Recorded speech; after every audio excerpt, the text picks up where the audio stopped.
In this video, I'm going to explain to you step by step exactly how to fix LG TV error unable to load user agreements, as you can see. So if you're not able to load this right here, user agreements, then this video is going to be perfect for you. So the step number one, we're going to check the internet on the TV. So you're going to open another app or run a network test. If possible, connect the TV to a different network, for example, your phone's hotspot, to rule out that it's something wrong with your router. Step number two, fix the TV's date and time. And that is actually very important. So you're going to go to settings, then click on all settings, then click on general, then system, and then time and timer. So wording varies, of course. And then turn set automatically on. Incorrect time can block secure connections, just so you know. And I thought that this actually wasn't true, but it is true because I tried it on my TV as well because I had network issues on my TV before. And when I actually set the time to the correct one, and some of you will not have the automatic time on here, just so you know, so you need to maybe manually set it, but make sure the time is correct to your specific location. That might actually fix it. And so goes with the time and also the date, of course.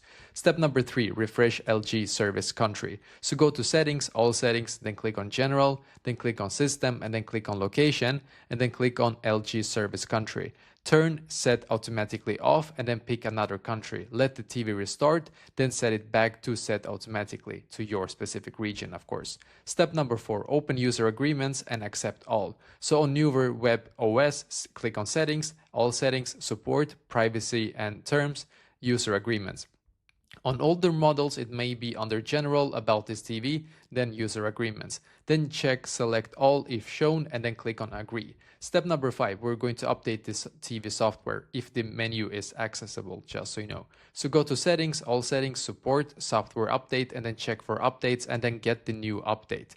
And step number six, if the TV still won't load, try a network workaround. So connect through a mobile hotspot, optional, advanced. You're going to set your DNS to public resolver, for example, 8888, or temporarily disable IPv6 and then retry step number four once again. Step number seven, the last resort, reset to initial settings. So go to settings, all settings, support, reset to initial settings, then redo steps number 1 to 4 again during setup. This actually erases apps and custom settings, just so you know. If that also is not working, you need to probably contact LG, their official customer support, and ask them to actually help you, because then it's just them that can help you to fix this problem, just so you know.